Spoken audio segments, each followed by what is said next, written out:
Back to news. నిన్న నంద్యాల సభలో జగన్ చేసిన వ్యాఖ్యలను సమర్థించారు శిల్పా మోహన్ రెడ్డి. టీడీపీ నేతలు అంతకన్నా తీవ్ర పదజాలంతో చాలాసార్లు విమర్శలు చేశారని ఆరోపించిన మోహన్ రెడ్డితో మా ప్రతినిధి చంద్రశేఖర్ ఫేస్ టు ఫేస్.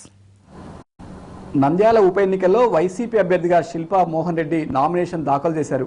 నిన్న భారీ ఎత్తున జగన్ బహిరంగ సభ జరిగింది. పెద్ద ఎత్తున జనం హాజరయ్యారు. ఈ సభలో జగన్ చేసిన వ్యాఖ్యలు కూడా దుమారం రేపాయి.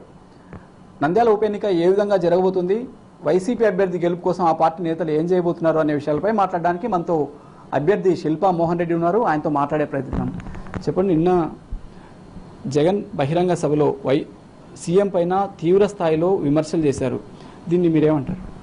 అంటే జనరల్గా ఫ్లోలో కొన్ని విషయాలు రావచ్చు, కాదనటం లేదు. కానీ ఎవరు పూర్తిగా ఒకరొకరు పూర్తి స్థాయిలో తీవ్ర స్థాయిలో మాట్లాడుకోవడం కూడా కరెక్ట్ కాదనేది ప్రజలందరికీ తెలుసు. కానీ ఎంతోమంది ముఖ్యమంత్రి గారు కావచ్చు, బొండమ్మ గారు కావచ్చు, అంతకుముందు మాట్లాడిన నాయకులు చాలామంది జగన్ గారిని అయితే రకరకాలుగా తిట్టిపోసిన సందర్భాలు ఉన్నాయి. అంటే అవన్నీ తీసుకుంటే కూడా తప్పే. వీళ్ళది ఎంత తప్పని భావిస్తున్నా వాళ్ళకి కూడా అంతే తప్పు అవుతుంది. కానీ ఫ్లోలో మాట్లాడే మాటలే కానీ వ్యక్తిగతంగా కక్షలు ఏముంటాయి? ఏంటంటే ముఖ్యమంత్రి గారిని మాట్లాడాలి అనే ఉద్దేశం అయితే ఉండదని నా అభిప్రాయం. రెండోది, వాళ్ళు మాట్లాడినప్పుడు నాకైతే తప్పుగా ఎక్కడ అనిపించడం లేదు. కానీ ఫ్లోలో కొన్ని విషయాలు దొర్లిన మాట వాస్తవం. కొంతమంది నేతలు అంటున్నారు, టీడీపీ నేతలు, ప్రతిపక్ష స్థాయి నేత ఇంత సంస్కారం లేని భాషని వినియోగించారు, ఇతను సీఎం స్థాయికి అనర్హుడు అని అంటున్నారు. దీనిపైన మీకు వాళ్ళు మాట్లాడే మాటలు ముఖ్యమంత్రి గారి అవన్నీ తీసుకుంటే చాలా, ముఖ్యమంత్రి గారు కావచ్చు, మిగతా తెలుగుదేశం నాయకులు కావచ్చు, జగన్ గారి మాట్లాడే మాటలు చాలా విపరీతమైన అర్థాలు తీసేందుకు ఉన్నాయి. కానీ అవన్నీ కూడా పరిగణలోకి తీసుకుంటే రాజకీయాల్లో ఎవరు కూడా నిలబడడం సాధ్యం కాదు. నేను మరొకసారి చెప్తా ఉన్నా, జగన్ గారు మాట్లాడే దాంట్లో ఎక్కడ తప్పు కనపడడం లేదు.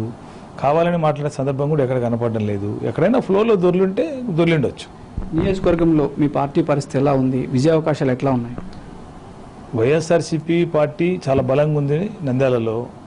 ముఖ్యంగా వైఎస్ జగన్మోహన్ రెడ్డి గారి సంమోహన శక్తి కావచ్చు, వైఎస్ఆర్సీపీ పార్టీకి ఉన్నటువంటి బలం కావచ్చు, శిల్పా మోహన్ రెడ్డికి ఉన్నటువంటి వ్యక్తిగత బలం కావచ్చు, ఇవన్నీ కూడా రేపు వైఎస్ఆర్సీపీ గెలవడానికి బలమైన కారణాలు అవుతాయి.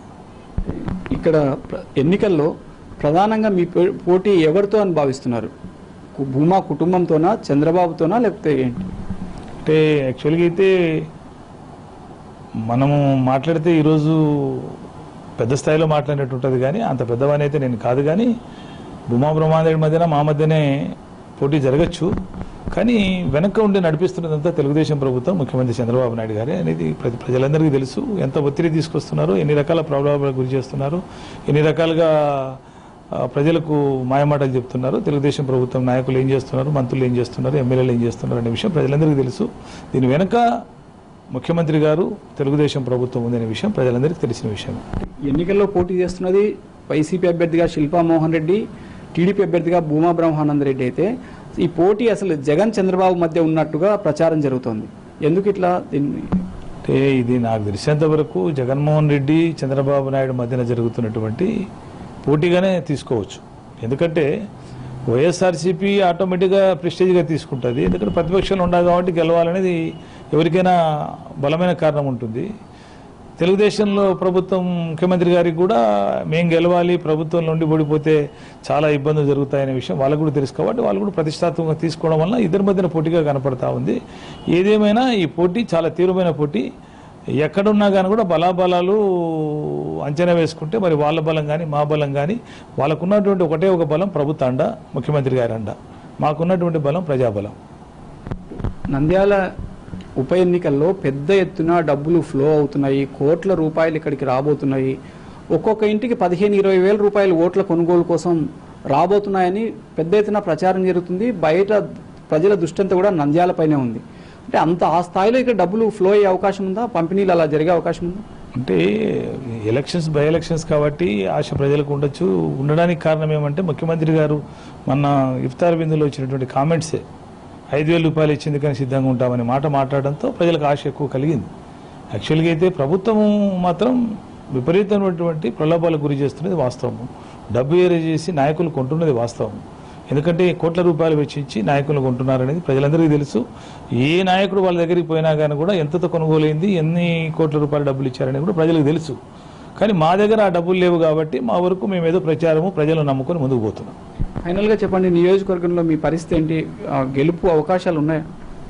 ఖచ్చితంగా 100కి 100 గెలిపే అవకాశాలు వైఎస్ఆర్సీపీకి ఉన్నాయి. ఎందుకంటే నేను చేసినటువంటి ప్రజా సంక్షేమ కార్యక్రమాలు కావచ్చు, శిల్పా సేవా సమితి ద్వారా చేసినటువంటి కార్యక్రమాలు కావచ్చు, నందిరేతి సమైక్య ద్వారా చేసినటువంటి కార్యక్రమాలు కావచ్చు, మంత్రిగా కానీ ఎమ్మెల్యే కానీ చేసినటువంటి సర్వీస్ కావచ్చు, ప్రజల్లో ఉన్నటువంటి మంచి పేరు కావచ్చు, ఇవన్నీ కూడా రేపు గెలుపు అవకాశం 100కి 100 వైఎస్ఆర్సీపీకి ఉన్నాయి. Okay, thank you. నంద్యాల ఉప ఎన్నికల్లో గెలుపు వైసీపీదేనని అభ్యర్థి శిల్పా మోహన్ రెడ్డి ధీమా వ్యక్తం చేస్తున్నారు. అలాగే జగన్ సభలో సీఎం చంద్రబాబుపై చేసిన వ్యాఖ్యల్లో ఏమాత్రం తప్పు లేదు. గతంలో కూడా జగన్ పైన ఇంతకంటే తీవ్రమైన స్థాయిలో టీడీపీ నేతలు విమర్శలు చేశారు. అది తప్పు అయితే ఇది తప్పు, ఇది తప్పు అయితే అది తప్పు అని శిల్పా మోహన్ రెడ్డి అంటున్నారు. కెమెరామెన్ మధుతో చంద్రశేఖర్, ఎన్టీవీ, కర్నూలు.